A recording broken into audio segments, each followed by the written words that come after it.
intro.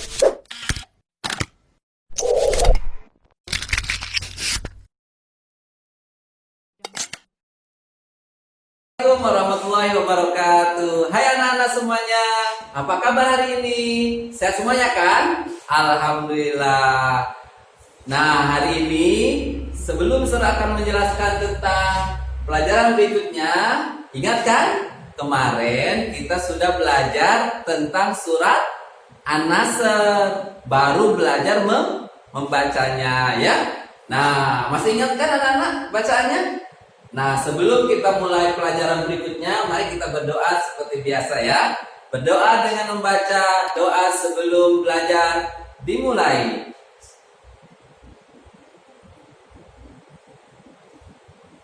Terima kasih, selesai nak ya. Nah, anak-anak, hari ini Sur akan menjelaskan tentang pesan-pesan pokok surat An-Nasr ya. Kita sudah belajar membacanya. Hari ini Sur akan menjelaskan apa sih yang dijelaskan di dalam surat An-Nasr. Nah, sebelumnya anak-anak tahu nggak surat An-Nasr ini urutan surat yang keberapa? Ayo, siapa yang tahu? Surat yang keberapa? Iya, 110 ya. Surat An-Nasr adalah surat yang ke-110. Kemudian surat An-Nasr ada tiga ayat ya. Diturunkan di kota Madinah. Makanya golongan suratnya disebut Madaniyah. Nah, sekarang tahu nggak arti surat An-Nasr? An-Nasr itu artinya apa? An-Nasr artinya adalah pertolongan. Nah, pasti ada yang tanya, Sir, pertolongan apakah itu? Nah, nanti Sir ada ceritanya, ya. Pertolongan apakah yang dimaksud di sini? Nah, di dalam surat An-Nasr yang terdiri dari 3 ayat itu ada pokok-pokok atau pesan-pesan yang disampaikan. Yang pertama, mengingatkan kembali kepada Nabi Muhammad, kepada orang Islam tentang pertolongan Allah. Ceritanya begini anak, ya. Dulu ketika Nabi Muhammad beserta para sahabat, ya, kaum muslimin masih tinggal di Madinah, kemudian Nabi Muhammad mau mengadakan perjalanan menuju ke Mekah. Tujuannya adalah untuk beribadah haji. Nah, tapi dalam kenyataan sampai di sana orang-orang kafir Quraisy menolak. Nah, kemudian Nabi mengikuti apa yang sudah menjadi kesepakatan antara kaum muslimin dengan orang kafir Quraisy di Mekah. Setelah terjadi perjanjian itu, ternyata orang kafir mengingkari. Kemudian Nabi datang kembali dan ternyata orang-orang kafir Quraisy ini merasa ketakutan. Karena apa? Jumlah orang Islam sudah semakin banyak. Nah, ketika sampai di Mekah, orang kafir Quraisy ini tidak diperlakukan jahat oleh Nabi Muhammad karena mereka datang dengan baik. Nah, karena kebaikan kaum muslimin dengan Nabi Muhammad datang ke Mekah, mereka jadi simpati.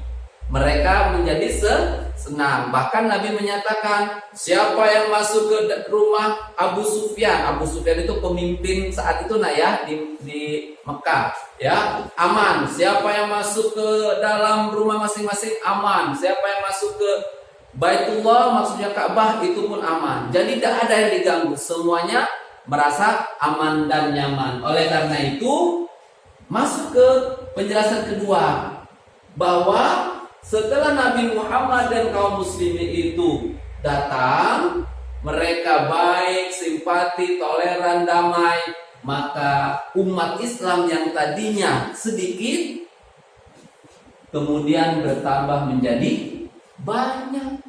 Karena apa? Orang-orang kafir Quraisy tahu bahwa agama Islam itu agama damai, agama toleransi, agama yang tidak mengganggu orang lain, ya. Nah, itulah peristiwa yang disebut dengan Fathu Makkah. Ya. Nah, pesan yang ketiga dari surat An-Nasr adalah bersyukur kepada Allah atas segala nikmat yang diberikan. Bagaimana cara bersyukurnya? Di dalam surat An-Nasr ayat ketiga disebut fasabbih bihamdi rabbika wastaghfir. Maka bertasbihlah dan mohon ampunlah kepada Allah. Jadi kalau kita mau bersyukur atas kenikmatan yang diberikan, jangan lupa ketika kemenangan kita peroleh, kesenangan kita dapat, jangan lupa kita bersyukur dengan mengucapkan alhamdulillahirabbil alamin, bahwa segala kenikmatan itu diberikan oleh Allah Subhanahu wa taala. Ya, inilah 3 pokok pesan dalam surat An-Nasr. Ya, yang pertama mengingatkan kembali bahwa adanya pertolongan Allah. Yang kedua, dulu umat Islam jumlah sedikit, karena sifat toleransi, damai, tidak mengganggu, ya, maka umat Islam bertambah banyak. Dan yang ketiga, kita harus bersyukur terhadap nikmat-nikmat yang Allah berikan. Nah, sebagai penutup pelajaran SER pada hari ini, SER mau memberikan sebuah kisah. Ya, kisah ini singkat saja, nak. Ya, yang pertama tentang kisah tentang sahabat Nabi. Sahabat Nabi ketika awal-awal dalam masa Islam berkembang, Rasulullah mengajak para sahabatnya untuk belajar Al-Quran. Belajarnya di dalam masjid, Rasulullah langsung mengajarkan sendiri.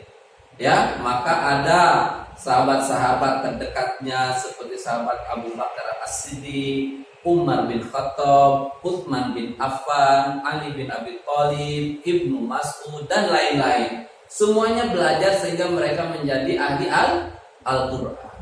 Bahkan di antara para sahabat ada yang diberi kepercayaan untuk mengajarkan ilmu Al-Quran. Tahu nggak siapa yang pertama? Ayo, dialah Ibnu Mas'ud radhiyallahu anhu. Ya, itu kisah singkat tentang sahabat berkaitan dengan orang yang ahli Al-Quran. Nah, tidak kalah, di Indonesia pun ada seseorang, anak bahkan, ya, bukan lagi orang dewasa, seorang anak. Ya, dia bernama Ahmad. Ahmad ini adalah juara 1 dalam lomba yang disiarkan di televisi, yaitu Tahfidz Indonesia pada tahun 2017. Ya, Ahmad ini seorang anak yang hafal Al-Quran dalam waktu yang sangat singkat, yaitu 8,5 bulan. Ya, 8,5 bulan. Ahmad ini sudah menjadi seorang hafidz 30 juz. Kenapa saya perlu ceritakan ini? Ini menjadi motivasi untuk kita. Ya, kalau seorang anak saja mau dan bisa hafal Al-Quran dalam waktu yang singkat, sudah tentu ini karena kesungguhan daripada Ahmad yang benar-benar ingin menjadi seorang ahli Al-Quran. Terima kasih anak-anak, ya. Semoga dengan penjelasan SER yang singkat ini dan kisah singkat ini juga yang saya sampaikan, anak-anak termotivasi sehingga mau benar-benar belajar Al-Quran. Jangan lupa, ya, hafalkan surat An-Nasr dan